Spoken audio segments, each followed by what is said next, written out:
Good afternoon. It's Friday, the 7th of April 2017, just after 1 o'clock. Welcome to UK Column News. I'm your host, Brian Gerrish. With me in the studio, Mike Robinson. We are joined today by David Scott from Northern Exposure. David will be speaking to us live from Jerusalem, where he's having a sunshine break. I think we need to get straight into the news, Mike. Momentous events, and indeed, I think most people think shocking events. Okay, so we're starting with the US attack on Syria. The Pentagon spokesman, Captain Jeff Davis, made a statement. He said that at the direction of the president, US forces conducted a cruise missile strike against a Syrian Air Force airfield today. That was 4:40 a.m. local time. The strike targeted the airfield in Homs Governorate and was in response to the Syrian government's chemical weapons attack of April the 4th, which killed or injured hundreds of innocent Syrian people, including women or children. The strike was conducted using Tomahawk land attack missiles launched from the destroyers USS Porter and USS Ross in the eastern Mediterranean Sea. A total of 59 missiles targeted aircraft, hardened aircraft shelters, petroleum and logistical storage, ammunition supply bunkers, air defense systems and radar. And as always, the US took extraordinary measures to avoid civilian casualties and to comply with the law of armed conflict. This was the first thing that struck me about this, and particularly about the BBC's coverage of this morning, Brian, because on Radio 4's Today programme this morning, they were busy talking about how they were, the US and the West in general, unlike the Russians and the Syrians, tend to comply with the law of armed conflict, as if, there's a different, there's levels of killing that are at work here. Well, I've got to come back into that, Mike, and say it's just the hypocrisy at the moment of the UK and the USA in particular over this, I think is just appalling, because if we look at what is actually been done in Iraq, we look at Libya, we look at Syria, what's going on in Yemen, the killing is horrific. And part of my pickup today was the fact that once again, the US has said, well, we're going to stop the killing by killing. Yes. That's the nub of it. David, what are your thoughts on what happened? But just before we bring in the Russian response to this. Hello, Mike. The Skype is not just 100% at the moment, so I hope you're catching this. I woke up to this news, and my first thought is we've been here before. We've been here where a previous American president stood in front of the cameras and said, we know that Assad is launched this attack. We know it's a chemical attack, and we know it's by Syrian government officials. None of these things were proved by any evidence. All of these things were subsequently investigated and found to be false by... have I lost you? No, you're still here. Okay, right. So my screen's gone a bit funny. I'll keep going. By independent journalists and by a UN-based investigation. So there was no substantiation for any of these comments. There was no substantiation for these pronouncements that it's known and established as to who the perpetrators are. And in fact, it would appear that al-Nusra, al-Qaeda linked Syrian rebels were in fact, in that case, the originators of the chemical attack. Now we have a situation where Assad has allegedly done this again. My next thought is, what possible reason could he have for doing this? In what way is it in any sort of his interest to launch a chemical attack? It's not. It would be absolutely crazy. It would be completely against his interests. He's winning the conventional war. He's neutralised the American interest and the Western interest to some extent that's been driving this war, which, let's not forget, is a war between outside sources and the Syrian people and the government. It's not a civil war. It would be entirely against his interests. So that alone would be enough to give any reasonable man pause for thought. And we've gone, unbelievably, we've gone from President Trump standing against the deep state, saying to CNN, "You are fake news," and now President Trump is saying CNN is quite right. We must take action against Assad. It's remarkable. It doesn't make any sense. I don't buy any of it.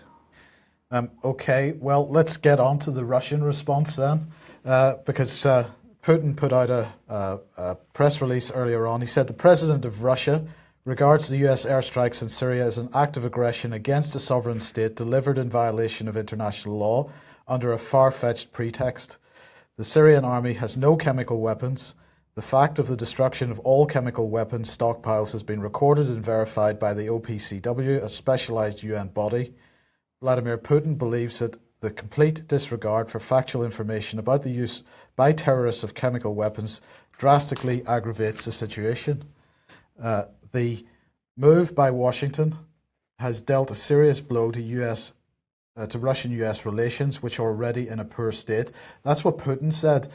His spokesperson, Dmitry Peskov, actually went a bit further, speaking to reporters today. He said this step by Washington is causing significant damage to Russian-American relations, which are already in a deplorable state. So Putin saying a poor state, it's now a deplorable state. Putin's comments went on. He said, more importantly, this move will not bring us closer to the ultimate goal of combating international terrorism, but will instead create a major obstacle to the establishment of an international counter-terrorist coalition and to effective struggle against this global evil, something that US President Donald Trump declared as one of his main goals during his election campaign. Vladimir Putin regards the US strikes on Syria as an attempt to draw public attention away from the numerous civilian casualties in Iraq. This was then followed up by Sergei Lavrov, who said it's reminiscent of the situation in 2003 when the United Kingdom, with its few allies, invaded Iraq without Security Council approval in gross violation of international law.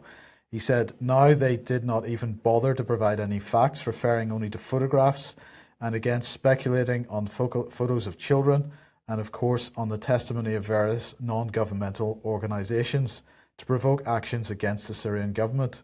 He said, I do not know when we will happen to learn the whole truth on how decisions were made to attack Syria in this situation, but I think that, of course, the truth must be demanded, and we will do this. The strikes were delivered without waiting for an inspection visit, without waiting for an investigation. It seems they want to deliver attention from the same Jabhat al-Nusra, and so it went on. And subsequently then, Russia has suspended the memorandum with the United States on flight safety in Syria. That's according to a statement from the Foreign Ministry. So all that has been achieved here, Brian, is to make the situation on the ground in Syria that much more dangerous, because we no longer have this memorandum of understanding. There's much more likelihood of potential clash between the two. And it has completely destroyed the so-called détente that was being built up between Trump and Putin. Absolutely, Mike. And this analysis by Putin over nobody's looking at the evidence, I can only agree with. We're going to be having our own analysis of what the BBC in particular has been saying. But David Scott there, going back to previous accusations about the Assad regime and chemical weapons, all of the UN material, all of the American material, all of the UK material, written material about this, came to the conclusion that some form of chemical weapon had been used in the past. No evidence that it was sarin, no evidence that it was the Assad regime that had released it. That was the case, it remains the case. And now we've got exactly the same thing happening. Absolutely no evidence against the Assad regime, but the BBC is now piling this on. And of course, what's the BBC already talking about? Regime change in Syria, the timescale for regime change in Syria. I think we're watching a really massive propaganda exercise here. This is a created event by the West, And we're now going to follow it up with mainstream propaganda, which has got one goal, which is to get Assad out of Syria. Yep. Unfortunately, we've lost David, and Okay. that's the internet between here and Israel. Well, here's Rex Tillerson in his last visit to the Kremlin, or to Russia. He, of course, is going to visit Russia again next week. But I don't think it's going to be quite such a cordial reception this time, bearing in mind what's happened. But anyway, let's have a look at what he said. He said that Russia was committed to finding and destroying Assad's chemical arsenal under a 2013 arrangement, but the attack this week means that clearly Russia has failed in its responsibility to deliver on that commitment. He said, so either Russia has been complicit or Russia has been incompetent in its ability to deliver on that agreement. Any suggestion that Russia has been complicit is really pretty strong language in diplomatic terms. Well, absolutely, because what they're really saying is that the Russians are not only complicit and weapons weren't destroyed, but Russia's complicit in lying to the United Nations, in lying to countries worldwide over the situation. So we always see the same thing. The only truth we're supposed to believe is the truth coming out of the White House or Westminster, and yet the evidence is more and more that we should utterly not believe what's coming out of these two centres. Now, Michael Fallon was on Radio 4 this morning. I had a graphic, but it's the wrong one, so I apologise for that. He was on Radio 4 this morning, and he's saying the people who could stop it are not ourselves, but in the end it's Russia who has the influence over the regime in Syria, who could bring this war to a halt if they chose to do so. So this war in Syria could end immediately, according to Michael Fallon, if Russia chose to make it finish. So Russia puts a stop to the fighting. We get negotiated peace. We get civilians who've been literally held hostage in vast areas of Aleppo. All of this is calmed down. We then have the West continuing to support the good terrorists, and then basically on the fringes the violence starts to escalate. Then we have this attack, and now we blame it on the Russians. I'm running out of the descriptive language, Mike, because it's Alice in Wonderland, it's La La Land. This is utterly bizarre and childish propaganda that's now coming out of the West. We are reporting here from the heart of UK, and I have to say that what's happening around us is just astonishing. It is so artificial and created. Absolutely. Fallon went on to say, we fully support this strike. It was limited, it was appropriate, and it was designed to target the aircraft and the equipment that the United States believe were used in the chemical attack and to deter President Assad from carrying out further chemical attacks. We fully support that. Can I just interject there, Mike? Yes. Because there's the word believe. And this is one of the key things through all of the reporting. It's might, may, possibly, we believe, they said, absolutely no factual evidence at all. So what was it, 58 Tomahawks launched on an air base on the basis that the Americans think that there was something there. Yes. Now, Maria Zakharova, the Russian Foreign Ministry spokesperson, said that really the attacks were, any suggestion that the attacks were a response to Assad's use of chemical weapons were nonsense. She said that the strike was a show of force that had been planned long in advance. Well, let's just remember, of course, the since removed report from the Daily Mail back in 2013.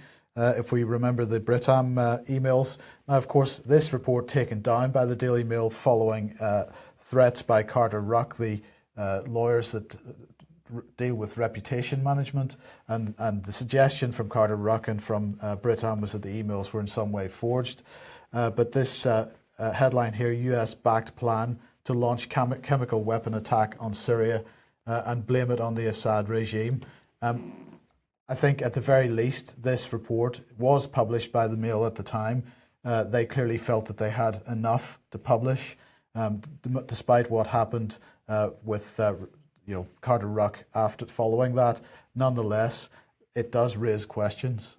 It raises huge questions. The date on that, if people can't pick it up on the screen, is 2013, and I'm going to be coming back to that a little bit later in the news. So one would have thought that those documents would have prompted quite a major investigation, because, of course, the significance, were they to be true, is that the West is deliberately creating these wars in order to push ahead a geopolitical agenda. Well, what I find interesting is the timing of the whole thing, Brian, because, of course, the attack itself took place at exactly the appropriate moment for the Brussels Syria conference, which Boris Johnson had organised.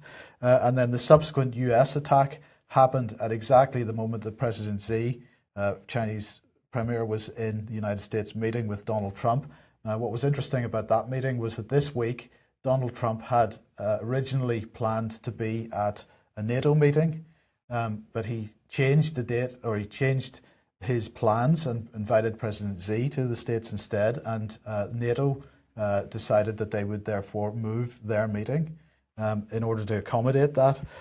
So, you know, there are questions over the timing of all these events and how this has taken place. So what has happened here? We had Donald Trump, who appeared to be aligning himself with Russia and China, as Peter Ford commented yesterday. We'll bring this back up on screen. Now, if the jihadis wanted to complicate Trump's task of making America's policy more sensible with regard to Russia and China, they would have gone about it. They wouldn't have gone about it in any other way than trying to mount a piece of fake news like this. And that's his comments about the chemical attack itself. So what we have is a president who appeared to be aligning himself in a particular way, and suddenly he's done a complete about-face around what appears to be this attack. But of course, what was it? And I would just reiterate the point that David made earlier. We've been here before in 2003 with the yellow cake. And I'll just add, Mike, that in the chat box, somebody is saying that in the proposals, they're saying that the US, UK and France were going to put inspectors, or there had been a proposal to put inspectors into this particular airfield to look at the types of munitions there. And then, by an amazing coincidence, they're all wiped out. Just coincidence. But the child abuse continues, and I'm going to say that this is a form of child abuse. The use of children for propaganda purposes. This is Bana, of course, who's got an amazing Twitter account that seems to just tweet 24 hours a day, 7 days a week. Pretty clever for a 7-year-old man. Absolutely. But the number of children who are being exploited by the other side in this, that's all I want to say about that, because it's pretty reprehensible. And Paul Craig Roberts has pushed out a blog post today. Trump has surrendered, he is saying. That's quite definitive. Will Putin be next? I don't think Putin will be next. But, you know, do read that Paul Craig Roberts blog post. Very interesting. He said Washington has reopened the conflict with a Tomahawk missile attack on Syrian Air Force bases. The Russian Syrian air defense systems did not prevent the attack. Kiss goodbye to normalized relations with Russia. And then on Twitter today, Richard Kemp, what's his background? Well, he's a senior retired colonel, very well thought of in the, I will say, the retired camp, because he continues to be outspoken on what he thinks is wrong. And I know that David Ellis thinks highly of him. So this man is one of the few of the senior retired officers who's prepared to speak. Well, I think he needs to open his eyes a little bit with this one, because somebody had tweeted, when an attack is described as being sarin, but photos show responders without protection appropriate for that, one thinks Gulf of Tonkin. And his response was a bit sarcastic. Yes, and of course the responders have full nerve agent protection equipment in their back pockets. The strike was not at Portadown. Well, I'm sorry, Richard Kemp, but you have got to understand, or at least ask the question, where has the £32 million gone that Boris Johnson has given to these people? Because it was a White Helmet's first response. Yeah. It was the White Helmets that were on the ground. £32 million so far given to those people of British taxpayers' money. Boris Johnson didn't really say this, but what I've quoted him as here is saying, I've given them £32 million so far. Of course, none of that was spent on hazmat suits. Why would it be? Now, we've got to either decide that Assad has used chemical weapons or not. If he has, as Boris Johnson claims, then surely some of that £32 million would be spent on hazmat equipment. One would have thought so, and particularly if you are some of these white helmets that supposedly have been in a war zone and would have seen friends and colleagues killed by these substances, you would have thought they would have been pretty keen to actually get some proper equipment. But this brings us back to these key pictures of victims being handled by people with bare skin, no breathing apparatus, and yet we're constantly told this is high-grade chemical weapons. Right, so here they are, and I'm more interested in looking at the first responders here, because there's the guy in the white helmet. Where is this £32 million gone? Where has it gone? Where's the equipment? That's the one where that man is put down on the flatbed lorry. Yes. There. You see his head hit the Yes. metal. So aside from the brutality that's being shown to many of the people here, where is the equipment? So where did this £32 million go? I think that's the question that Richard Kemp should be asking, and not being a little bit sarcastic on this. Yeah. These really are horrific pictures, and I think we're going to continue to push the UK column point. Where have these children come from? Where were they actually injured? How were they brought there? And one of a particular lady has contacted us, and I think it's quite an astute comment. She says that basically for children who have apparently been living under very severe conditions of deprivation in a war zone, that all their underwear is remarkably clean. It's remarkably in the fashion, if we can say that. Now, there may be something in this or not, but I thought it was a very astute question. Where did the children come from? Where were they actually killed? The ones who are being paraded dead? And why is it that all of these children look so remarkably clean and their underwear is clean? That is not consistent with the fact that they have been attacked by sarin gas. Well, the other point is that I still am not clear as to why they were being undressed in that fashion in any case. No. Well, let's bring in the moot at Nottingham, because if you, like us, are getting very fed up with what is going on in this country, it's quite clear that the Westminster government is no longer representative of the wider public in Great Britain. Something has to change. Something has to be done in an appropriate manner. Key to that is reasserting the proper rule of law in UK. We still have places available at this meeting. We want the hall full because 900 people in this hall will make all of the difference. What are we doing? Meeting, exchanging ideas and expertise as to how Britain's politicians are brought to account. So if you haven't got a ticket, get online and get one. You can purchase a ticket on the door on the day, but it does help us if you'll purchase in advance.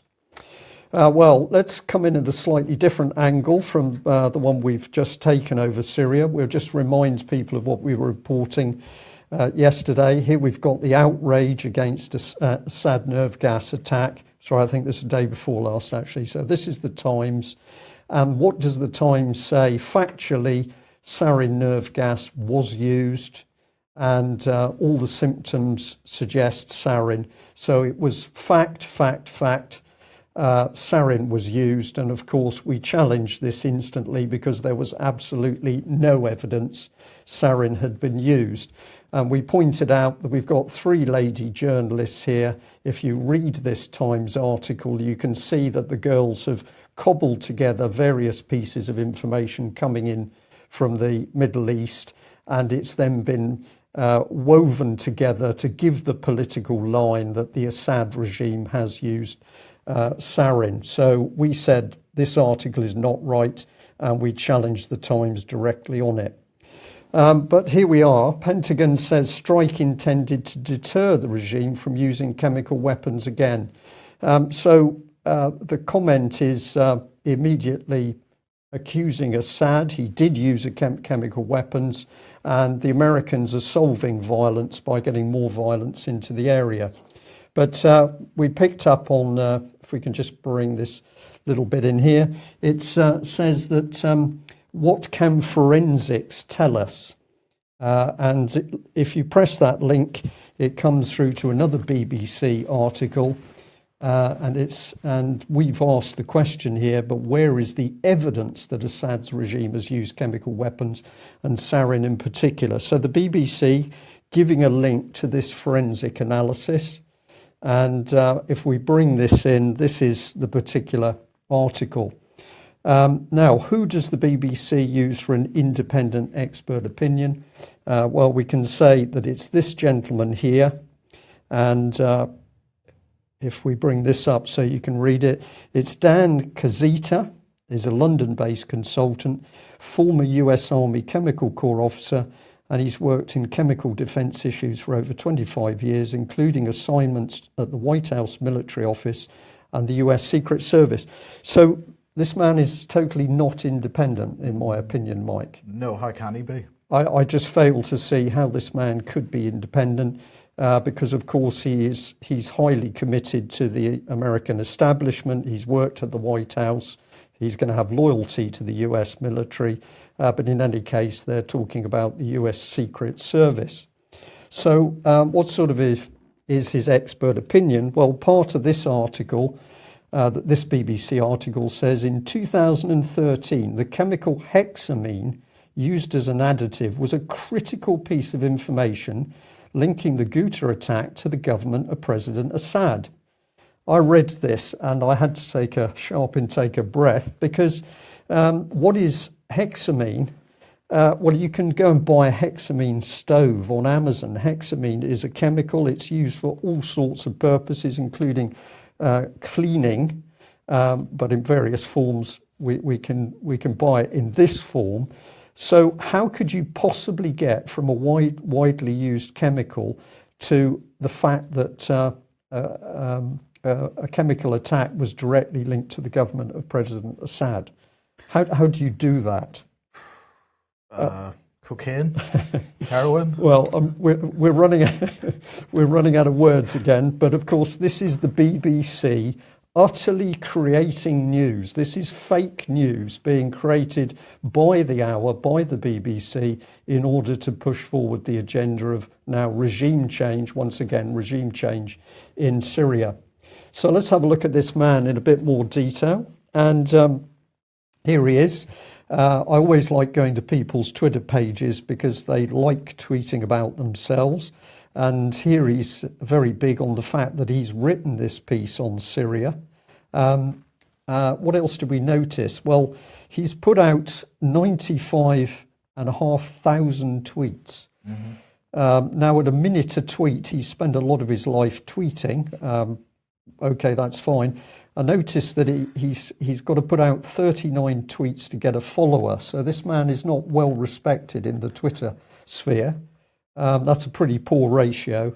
But let's have a look at some of the things he says. Because of this shit, basically, like this, I refuse to go on LBC, even though they asked me several times. Fire Katie, and I'll go on LBC. So what did Katie Hopkins say? Why is Trump taking military action against the only man, the only country standing fast against the tide of medieval religious fanaticism? Well, now we're getting to the basis of the politics of this man, because he's pretty vicious. He's not going to go and talk in an open, independent way, because he's clearly got some pretty strong political views. And I have to say it gets worse. So let's have a look at another one here. This one's very interesting. He says, big US officials said measures had been put in place to avoid hitting sarin gas, they say, was stored at this Assad regime airfield. So here's the hearsay. Yep. Absolutely no factual evidence, but the BBC's so-called independent expert is clearly anything but independent. And how does the BBC have the cheek to try and put this across? Presumably it's because most people don't notice it. I mean, it's just a completely unlikely scenario. They decide to send Tomahawk missiles to an airbase, and the airbase has what? Some buildings on it. How do they know what is in each of those buildings? Well, of course, you can't know unless you've got the assets on the ground. Right. In-house knowledge is the thing. So if you look at how military intelligence pictures are put together, at the end of the day, nothing beats good quality information coming. So they would have to have somebody working at the airbase who had access to areas where chemical weapons were stored in order to say to the Americans, I can tell you for certain these things are there. Did the Americans have that capability? Extremely unlikely. So we'll just give another one because I think this gentleman certainly deserves it. So have a look at this, how a lot of buyer's remorse from pro-Assad, pro-Putin Trumpkins who got it in their heads he was the anti-war candidate. And then he's also saying, you sad apologists for murder and war crimes. And this is coming back to Katie Hopkins again. This is not a nice man. And the other bit we noticed from his Twitter page is that he's linked into a company. So we decided to have a little look at that as well. And that brings in this one, Strong Point Security. And now remember, we're just evaluating this gentleman as how independent he is of the system, particularly the political military system. So here's his company. And if you go on to the company, what is it boasting about? Well, it's boasting that he's been intimately involved with a European investment program called Horizon 2020. And this has put 80 billion euros of funding, has made it available for research and development projects 2014 to 2020. And if you read the text, this man is saying, you need to come to me because I can help you write the contract applications so that you can feed off this 80 billion of EU money. So this man clearly beholden to the White House. He's beholden to the European Union because he's not going to do anything to upset the EU over this level of contractual arrangement. So BBC, this man utterly not independent. I would like to get a proper definition of the word independent, at least with the BBC in mind, because they clearly have a different definition to the one that everybody else has. Exactly. Well, this is where I think UK Column has to say to our viewers and listeners, we need some help here because we're showing you what is going on. What is really needed is for a lot of good people from the public to ask very nicely and politely why the BBC is doing this and why they are attempting to skew the facts as to what's really going on in Syria. So where can we go from this? Well, let's have a look at another BBC article, Syria chemical attack. Trump condemns the affront to humanity. Here we are. It says that he condemned the killing of dozens of civilians, affront to humanity. When you kill innocent children, innocent babies, little babies, that crosses many lines. So here we get the trigger, Mike, that the babies was a key part of this. How do you wrench at people's hearts? You show tiny children, innocent little children being killed. I'm very suspicious of this line, but this is the one that we really want to focus on. The BBC says he did not mention Russia, Syria's ally, which says chemical weapons in rebel hands may have been released. Now, this was sent through to us today, and basically on another website, BBC Syria, this is just from obviously not a BBC official website, we got this report, and it's saying, important, rare caveat removed from the BBC article on Syria chemical attack. So there's text there which on this Twitter page they claim the BBC removed. Right, so that's coming from a website called News Sniffer. This is a really useful utility. So it's newssniffer.co.uk, and what they do is they suck in the content of news articles, and as those articles change over the day or over the week, you can see the differences. So that all that text that is in red, when it's in red, it's showing that text has been removed from the article. Yeah. So information which is of value to the public because it's making some very reasonable questions. If it is sarin that was stored there and conventional munitions were used, every possibility that some of those chemical munitions were not consumed and that sarin liquid was ejected. So comment, why has the BBC taken this out? Well, if we have a look at this bit, so we go back to the BBC's propaganda, we can bring in our consultant, Dan, as we've said. In a BBC article, he says that determining whether sarin was involved simply by examining video clips is problematic. Okay, fair enough. He added Tuesday's attack could have been the result of one of any number of chemical agents, as they tend to behave in the same way in terms of their physiological effects on the human body. That's fine. Sarin is almost impossible to detect because it's clear, colourless and tasteless liquid that has no odour in its purest form.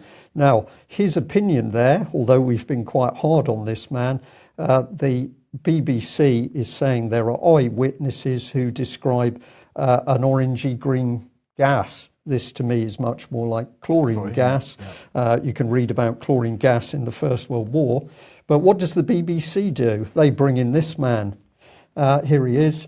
So we've got Hamish de Bretton Gordon, a former commanding officer of the British Armed Forces Joint Chemical, Biological, Radiological, Nuclear Regiment, told the BBC it was pretty fanciful.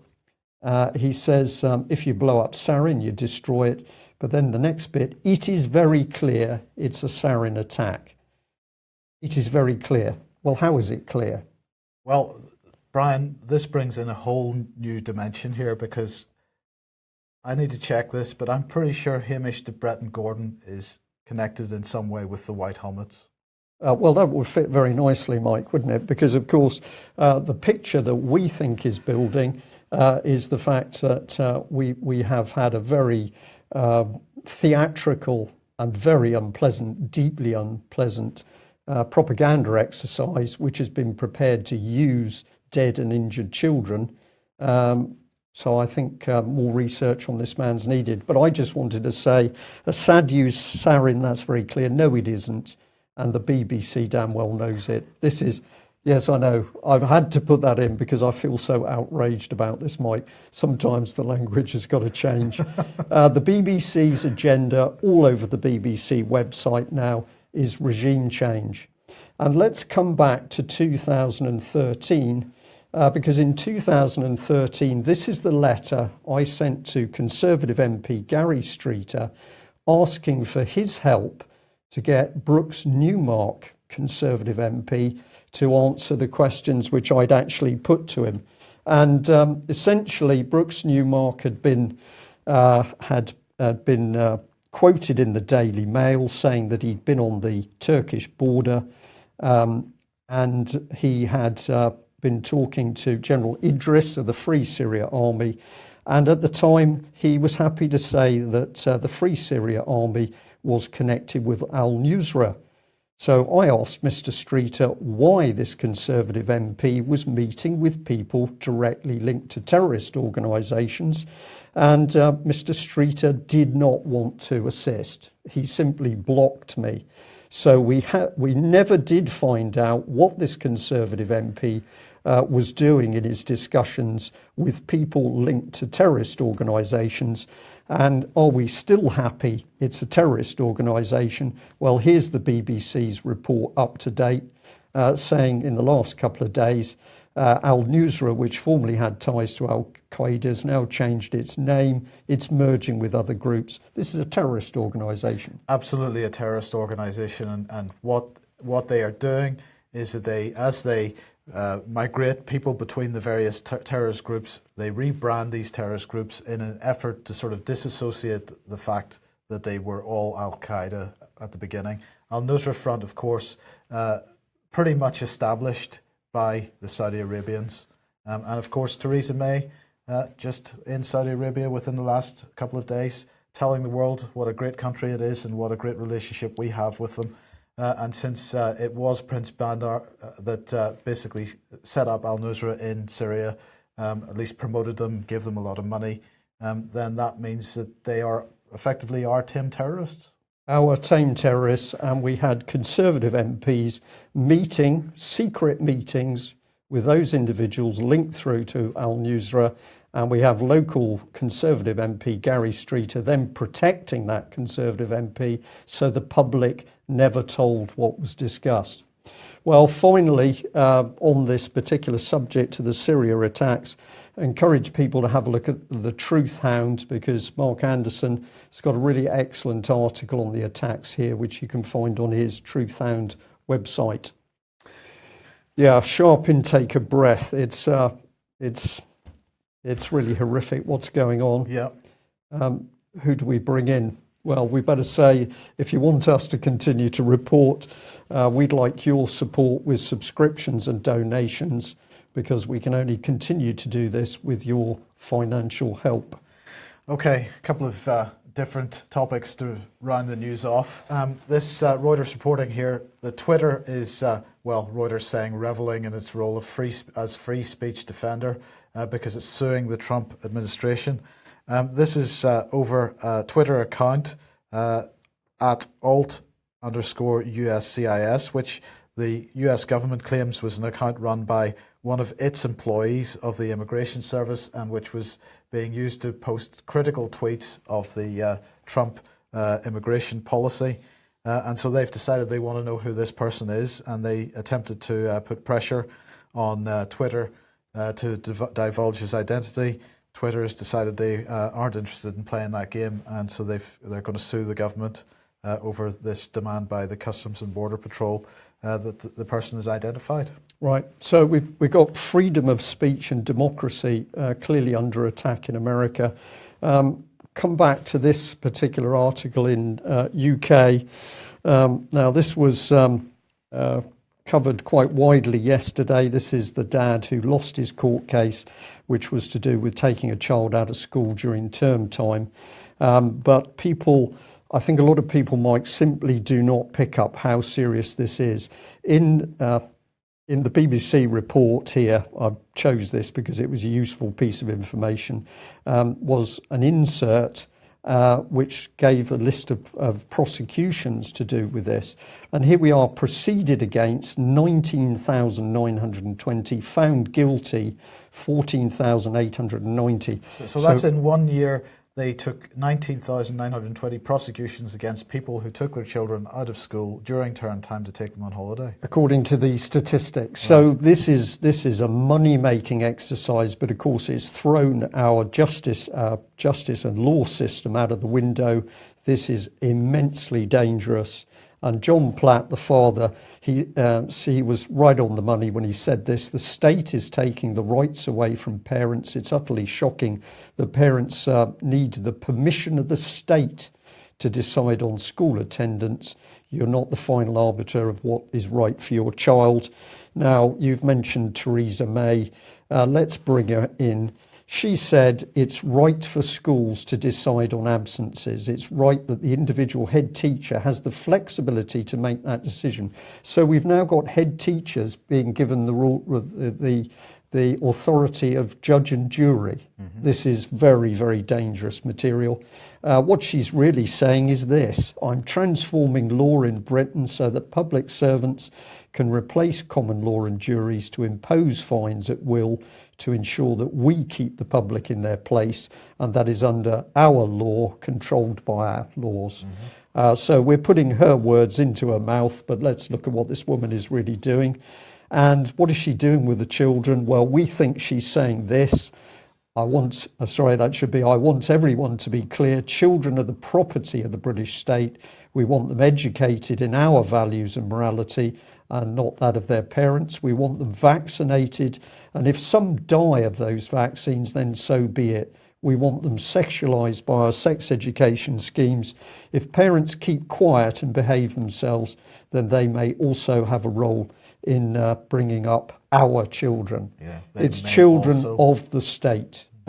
People should be outraged at what this woman is doing. Unbelievably dangerous. And we'll end on this one, which again is to do with democracy, freedom of speech. But we've been reporting the takedown of the Holly Gregg site. Now remember, that site is about protecting children from child abusers. So the site said that Google had taken it down, and they believe that that action had occurred after the Scottish government put pressure on Google. And we think the Scottish government were spooked by a letter from MP Mr Mowat, who started to ask really good questions about child protection. So UK column emailed Google. This is the email we sent them to say, is it true that Google took the site down? Is it true that you did it on the behest of the Scottish Government? Well, for 3 days, we didn't get a response. We chased them. And then this happened. I got a response from a gentleman called Luke Jones, not of Google Media, but of Portland Communications. He said, thanks for getting in touch. Strictly on background, we will remove blogs if they violate our terms of service, but we don't comment on individual sites. So this wasn't Google speaking, it was a company called Portland Communications. I immediately emailed this man to say, are you acting as an agent for Google? But he didn't want to respond. But I was curious at the company. Here they are. Reputation management for governments is part of their speciality, and their head man, Tim Allen, worked very closely with Tony Blair in Number 10. It does stagger me, Brian, that it doesn't matter what kind of stick you poke in or what direction that stick comes from. If you poke a stick into the Holly Gregg case in any way, you get bitten hard by some pretty significant players within the British establishment. Yeah, which shows you that the case, of course, is 100% real. It goes right to the heart of the Scottish political establishment and Westminster, and they are now so desperate at the amount of information coming out, they've got to pull down a website and they've got to use one of the most powerful media companies to defend Google. I'm shocked to know that Google is so nervous of the Holly Gregg case that they have to bring in this political heavyweight with experience alongside Tony Blair. We better end there before we say something we're not allowed to say on the UK column. For our audience, thank you very much for joining us. We hope that if you are as shocked as we are about events in Syria, you will be taking your own action. And if you say, what can we do? Polite, measured, well-written emails and letters into the government, into local officials, into your local MP, into the local political associations. These letters and communications do have an effect, particularly when enough people do this. It's not enough to sit watching the UK column every day thinking we're entertaining you. We're doing what we're doing because we know that what is really coming is a vicious dictatorship. At the moment, the people of Syria are suffering. It will come to us if we do nothing. Thanks for joining us. We'll be back on Monday. Bye-bye. Bye-bye.